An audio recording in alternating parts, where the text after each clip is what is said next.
Hey guys, welcome back to Reserved Investments on YouTube. So when I first launched this channel, I did a video recommending certain books that you guys should read if you want to know the history of like mass-produced scarcity versus organic collectability and you want to learn examples of that concept in action, or if you want to learn the history of certain markets and how they were manipulated in the antiques and collectibles trade. I've done tons of videos on this channel about books that you should read to learn about how these markets can and are being manipulated. Well, one book in particular that I greatly recommend to anybody out there who is interested in learning about pop culture collectibles, comic books, or any items related to those particular markets is a book that was published in the year 2002, written by Dan Raviv, called Comic Wars. Comic Wars tells the story of Marvel Comics and how they almost went bankrupt, or actually they did go bankrupt, in the year 1996. Now, when I say this to a lot of younger collectors out there, they almost don't believe you when you tell them that in the year 1996, Marvel Comics pretty much filed for Chapter 11 bankruptcy, and the only reason they're around today is because in 1997, they were able to merge with Isaac Perlmutter's company, yes, that's his real name, Toy Biz. Now, for those of you like me who were around in the 1990s, you probably remember the wonderful Toy Biz Marvel Legends line of action figures. That came out of an agreement to save Marvel Comics from bankruptcy. Now, this is very important because this is what people don't realize, and we are going to talk a little bit about comic books today. If I would let you guys come into my DeLorean time machine and we would go back to the early 1990s, and if you went back to the 1990s, you would see that in the United States, in pretty much every single small town, there was a mom and pop comic shop almost in every small town across the United States. Now, that did not occur by accident. In 1989, the Batman movie, created and directed by Tim Burton and released by Warner Brothers, first premiered, starring Michael Keaton, Jack Nicholson, and Kim Basinger. Well, that particular movie ushered in a massive speculative boom in modern era comic books. Now, before this time period, a lot of manufacturers in the 1980s were taking advantage of producing mass-produced collectibles related to sports cards. The wonderful baseball card bubble just happened right before this. So in the 1980s, you had the massive boom in sports cards. And in the 1990s, here we are having this massive boom in modern era comic books. Well, this is something that most modern day vintage comic book collectors don't realize. If you were to exit my DeLorean time machine, and let's say that I let you out in the year 1990 or 1991 or even 1992, and you went in to any comic book shop across the United States, and if you went into that shop and they had a copy of Amazing Fantasy 15 or Giant Size X-Men 1 or Incredible Hulk 181 or even X-Men 94 or Amazing Spider-Man 129, all these coveted early bronze, even certain Silver Age comic books at this particular time, they could have been had for a fraction, literally like 1/100th of the price of what they are selling for today. The biggest catalyst that ushered in the massive prices we are seeing today in the vintage comic book marketplace was the rise of CGC in the year 2001, which introduced third-party grading to comic books, and also the advent of Marvel literally being sold to Disney Corporation, which ushered in a lot of these Marvel cinematic movies, television shows that we're all watching and streaming at present time. That caused the public consciousness to change to the point where comic books and the characters that were produced in those books were front and center. So a lot of people were watching this particular industry pretty much change almost overnight. Meanwhile, with the rise of CGC, you had a lot of comic book dealers, a lot of market manipulators, and a lot of market makers getting involved in that market to try to convince the overall public that a lot of these books are quote unquote investments. And today, I'm not disputing that. There's a lot of organic demand for vintage comic books. Again, I'm not disputing that. But you need to realize that it wasn't always that way. That's why when you guys come to me and you try to criticize me and you say, Sean, you don't understand. Comic books are still going strong. And the generation that grew up with those comic books love them. That is not 100% true, because I can prove it to you. If you go back to the 1990s, just get an old copy of the Overstreet Comic Book Price Guide from 1990, 1991, 1992, and look up the value of an Amazing Fantasy 15, or a Giant Size X-Men 1, or an Incredible Hulk 181. The generation that grew up with those books was not buying them like they are today back in the 1990s. What was accelerating in value was the mass-produced junk from companies like DC, Marvel. Image Comics was big when they premiered in 1991, 1992. Valiant Comics.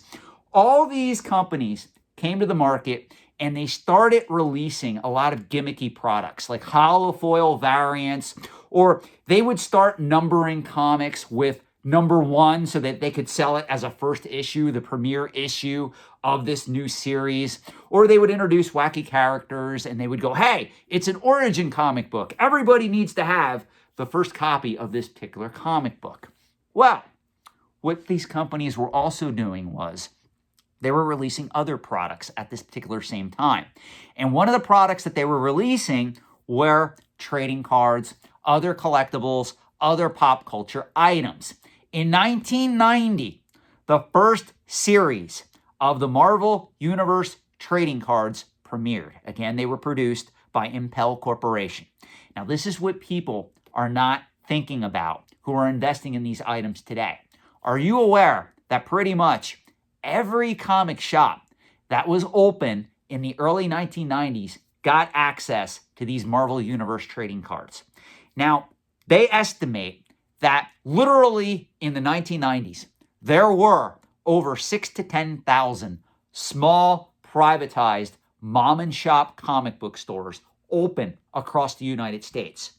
So when I see people paying thousands of dollars for a PSA 10 Marvel Universe trading card from 1990, I'm wondering, do these speculators, do these unsophisticated speculators not realize that pretty much all those comic shops that were open back in the 1990s had access to these particular products? And most likely, a lot of them, even if they went bankrupt, which a lot of these shops did close, obviously, if you look at the numbers today, there's not 6,000 comic book shops open across the United States that are privately owned.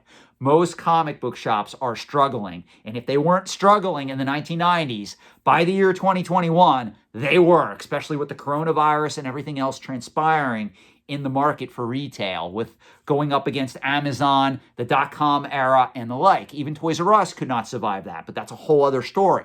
But what I am going to tell you guys is, not only did mom and pop comic book shops have access to this product, this product was sold through Electronics Boutique back in the day. It was sold through Barnes & Noble. It was sold through Borders Books. It was sold through a lot of other companies that also catered to mass-produced products, because the company, Marvel at the time, wanted to sell as many of these products as they could to line their own pockets and line the pockets of their shareholders. This is something that I don't think people are realizing who are investing in this market at present time.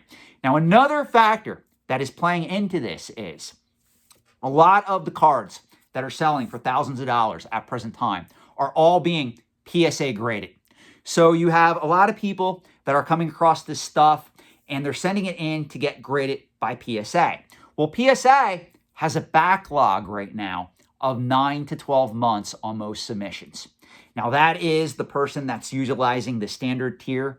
They're not paying a premium to have their cards graded any more quickly, and they're just sending it to PSA and they're waiting for that submission to be returned to them.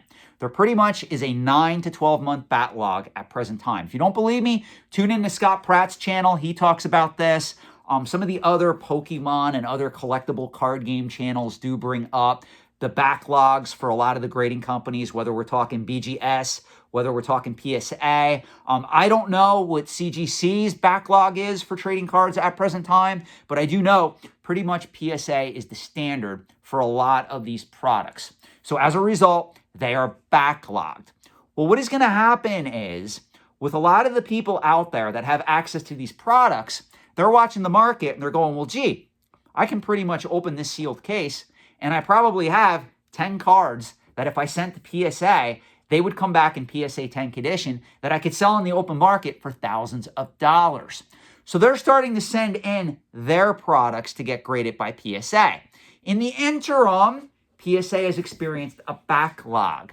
So at present time, little Timmy, little Kimmy, little Poindexter Jr., he's going on eBay and he's going, wow, this awesome 1990 Marvel trading card that I really want that features, it looks like the first issue of Incredible Hulk 181 is selling on eBay and somebody's bidding it up to $3,000. I think I'll bid $3,500, click, and win this item. Well, what that little Timmy, Kimmy, and Poindexter Jr. doesn't realize is somewhere in the backlog at PSA are pretty much probably piles of these cards waiting to get graded. And when they get processed and when they get returned to their owners, what do you think is going to happen, guys? This stuff is going to hit the market in mass. Supply is going to overtake demand and prices are going to fall. On the flip side of this equation, you have people that have cases of this stuff that are saying, you know what? I'm not going to open up the case to send to PSA. I'm going to sell a factory sealed box or booster box of Marvel Universe trading cards on eBay, and we're going to see what it's going for. Well, now you have all the Timmys, the Kimmys, the Poindexter Juniors, and all the unsophisticated investors excited because, wow, we don't even have to pay the $3,500 for a PSA 10. We can get an actual unmolested factory sealed booster box of these cards as they were premiered back in 1990. Now, again, people do not understand the amount of supply of these cards on the open market. Please, please use caution if you are getting involved in this market. I do have some inside information on this market. I'm not going to share it completely on this video. I apologize. There are people that I know, though, that do have a lot. I'm talking a massive quantity of these products. I'm not saying they're all Series 1. They might be Series 2. They might be Series 3. But there are a lot of these products out there still factory sealed.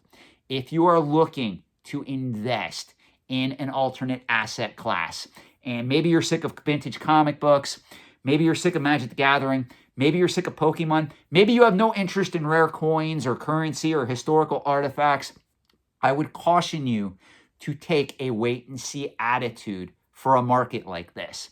It is much too speculative, and I'm going to be very honest, it is being manipulated at present time. So if you get anything out of this video, the first thing should be to go and read the book Comic Wars by Dan Raviv that was published in the year 2002. The second thing would be to understand that the market for vintage comic books from 1990 is significantly different today in 2021. And number three, if you are thinking of getting involved in the market for Marvel Universe trading cards that premiered in the early 1990s, again, the first series was released in 1990 by Impel Corporation, please take a step back and reassess the market. I would even encourage you, if you're really drawn to this market, every 3 months, just do a completed history check on eBay, see what prices are going for. Wait a couple of months, if not a couple of years, because this market is going to self-correct. These prices, for the most part, are not sustainable. Now, does that not mean there may be one or two cards that slip through or the overall collecting community goes, you know what, these cards are really scarce. They're not really readily available as we thought they were, so they do justify a price of thousands of dollars. That is 100% possible. Do I think that's going to happen? No. But if it would, at least if you took a wait-and-see attitude, you didn't get burned by buying the wrong item, overpaying for it, and making one of these market manipulators or one of these sophisticated investors that has access to a lot of these products wealthier than they already are. So I hope you are getting something out of this video. I value your thoughts. Do you need me to do a follow-up to this particular video? Let me know in the comment section below, and I thank you for watching. Have a great night.